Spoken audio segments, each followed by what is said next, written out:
The Romance of a Busy Broker by O. Henry. Pitcher, confidential clerk in the office of Harvey Maxwell, broker, allowed a look of mild interest and surprise to visit his usually expressionless countenance when his employer briskly entered at 9:30 in company with his young lady stenographer. With a snappy, "Good morning, Pitcher," Maxwell dashed at his desk, as though he were intending to leap over it, and then plunged into the great heap of letters and telegrams waiting there for him. The young lady had been Maxwell's stenographer for a year. She was beautiful in a way that was decidedly unstenographic. She forewent the pomp of the alluring pompadour. She wore no chains, bracelets, or lockets. She had not the air of being about to accept an invitation to luncheon. Her dress was gray and plain, but it fitted her figure with fidelity and discretion. In her neat black turban hat was the gold-green wing of a macaw. On this morning she was softly and shyly radiant. Her eyes were dreamily bright, her cheeks genuine peach-blow, her expression a happy one, tinged with reminiscence. Pitcher, still mildly curious, noticed a difference in her ways this morning. Instead of going straight into the adjoining room, where her desk was, she lingered, slightly irresolute, in the outer office. Once she moved over by Maxwell's desk, near enough for him to be aware of her presence. The machine sitting at that desk was no longer a man. It was a busy New York broker, moved by buzzing wheels and uncoiling springs. "Well, what is it? Anything?" asked Maxwell sharply. His open mail lay like a bank of stage snow on his crowded desk.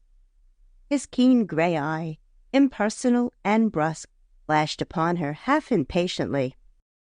"Nothing," answered the stenographer, moving away with a little smile.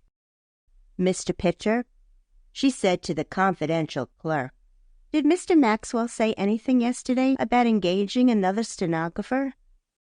"He did," answered Pitcher. "He told me to get another one. I notified the agency yesterday afternoon to send over a few samples this morning. It's 9:45 o'clock, and not a single pitcher hat or piece of pineapple chewing gum has showed up yet." "I will do the work as usual, then," said the young lady, "until someone comes to fill the place."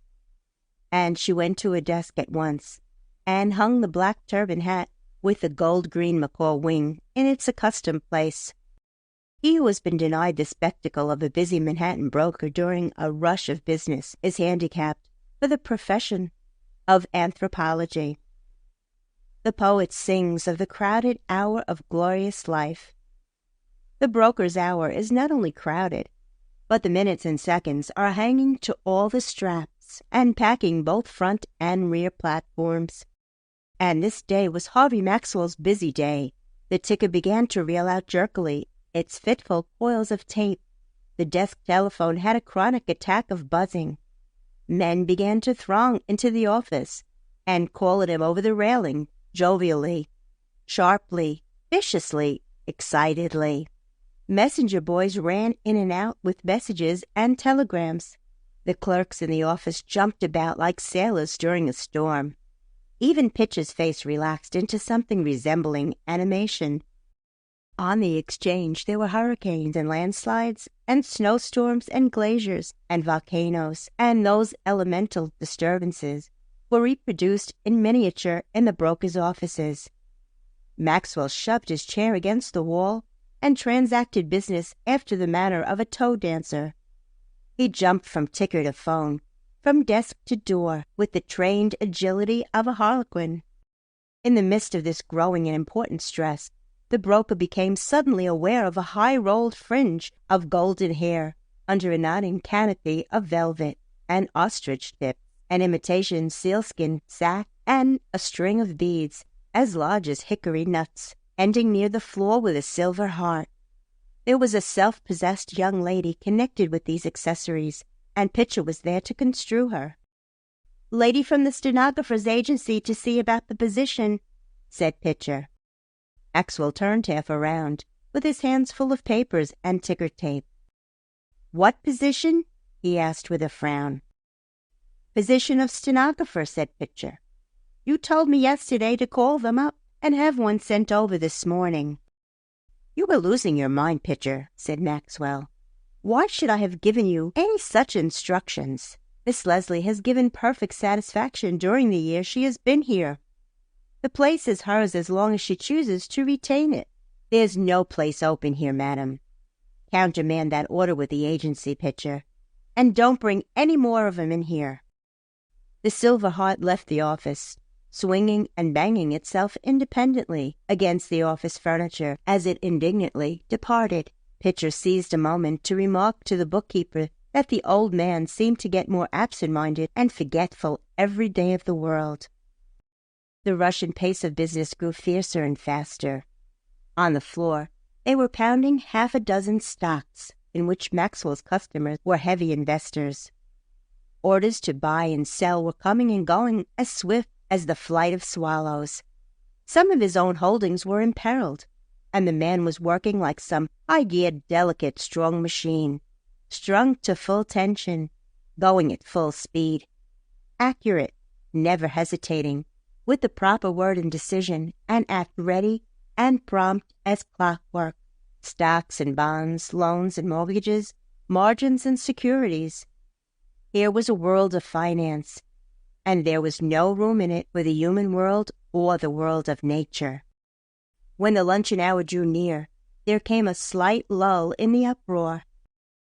Maxwell stood by his desk, with his hands full of telegrams and memoranda, with a fountain pen over his right ear, and his hair hanging in disorderly strings over his forehead. His window was open, for the beloved janitress Spring had turned on a little warmth through the waking registers of the earth, and through the window came a wandering, perhaps a lost, odor, a delicate, sweet odor of lilac that fixed the broker for a moment immovable. For this odor belonged to Miss Leslie. It was her own, and hers only. The odor brought her vividly, almost tangibly, before him. The world of finance dwindled suddenly to a speck, and she was in the next room, 20 steps away. "By George, I'll do it now," said Maxwell half aloud. "I'll ask her now. I wonder I didn't do it long ago." He dashed into the inner office with the haste of a short trying to cover. He charged upon the desk of the stenographer. She looked up at him with a smile.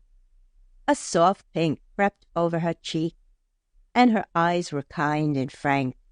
Maxwell leaned one elbow on her desk. He still clutched fluttering papers with both hands, and the pen was above his ear. "Miss Leslie," he began hurriedly, "I have but a moment to spare. I want to say something in that moment. Will you be my wife? I haven't had time to make love to you in the ordinary way, but I really do love you.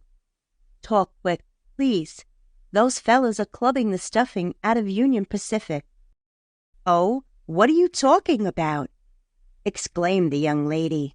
She rose to her feet and gazed upon him, round-eyed.